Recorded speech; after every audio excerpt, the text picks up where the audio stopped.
పాలనలో చేపడుతున్న ప్రజోపయోగ నిర్మాణాల పరిస్థితి దారుణంగా తయారవుతోంది. రాజమండ్రి రూరల్ ధవళేశ్వరంలో నిర్మిస్తున్న పంప్ హౌస్ నిర్మాణ దశలోనే కూలిపోవడంతో ఓ వ్యక్తి మృతి చెందాడు. మరికొందరు గాయాల పాలయ్యారు. పనుల్లో నాణ్యత లేకపోవడంతోనే ఈ ప్రమాదం సంభవించిందని స్థానికులు ఆరోపిస్తున్నారు. రాజమండ్రి నగరంలో వివిధ ప్రాంతాల నుంచి వచ్చే మురుగునీటిని ట్రీట్మెంట్ చేసిన తరువాత ధవళేశ్వరం వద్ద ఉన్న ఛానల్ నుండి గోదావరిలోకి పంపాల్సి ఉంటుంది. అయితే గోదావరికి వరదలు వచ్చినప్పుడు మురుగునీరు నదిలోకి పంపడం సాధ్యం కాదు. పైగా గోదావరి నుంచి నీరు వెనక్కు వచ్చే ప్రమాదం కూడా ఉంటుంది. గతంలో అనేకసార్లు ఈ సమస్య ఎదురు కావడంతో కేంద్ర ప్రభుత్వం అమృత్ పథకంలో భాగంగా గతేడాది ఏప్రిల్లో 3.80 కోట్ల రూపాయలతో ధవళేశ్వరంలో పంప్ హౌస్ ఏర్పాటు చేసి మెషిన్ల ద్వారా గోదావరిలోకి నీటిని ఎత్తిపోసే నిర్మాణం ప్రారంభించారు.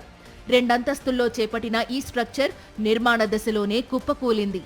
ఈ నిర్మాణంలో సివిల్ పనులకు 2 కోట్ల రూపాయలు, మెషినరీకి 1,80,00,000 ఖర్చు చేయాల్సి ఉంది.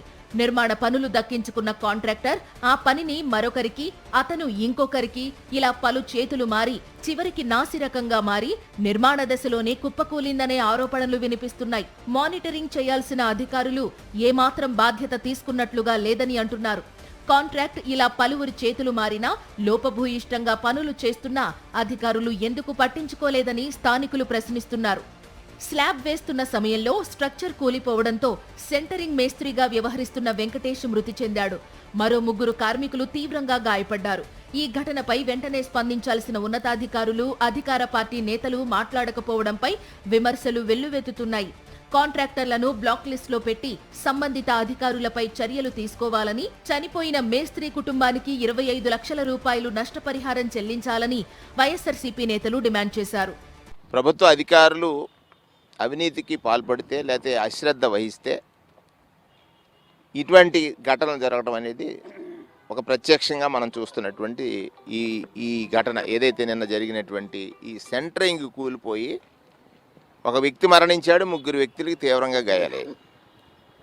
ఇక్కడ బాధ్యత వహించాల్సినటువంటి అధికారులు ఈ నిర్మాణం జరిగే క్రమంలో వారి పర్యవేక్షణ ఉందా లేదా విచారణ చేయాలి. పర్యవేక్షించిన వాళ్ళు ఏదైతే నాణ్యతా ప్రమాణాలకు సరిపడా ఈ సెంటరింగ్ నిర్మాణం జరిగిందా, లేకపోతే స్లాబ్ వేసే టైంలో వాళ్ళు తీసుకున్నటువంటి చర్యలేంటి, వాళ్ళ ఏ శ్రద్ధ వహించారనేటువంటిది లేదు గనకే. అంటే ఇంజనీరింగ్ చదివినటువంటి వాళ్ళు ఇంజనీరింగ్ స్ట్రక్చర్ నిర్మాణంలో వాళ్ళు కరెక్ట్గా గనక ఎక్కడా కూడా రాజీ లేని నాణ్యతా ప్రమాణాలను పాటించినట్టయితే ఈ ఘటన జరగదు.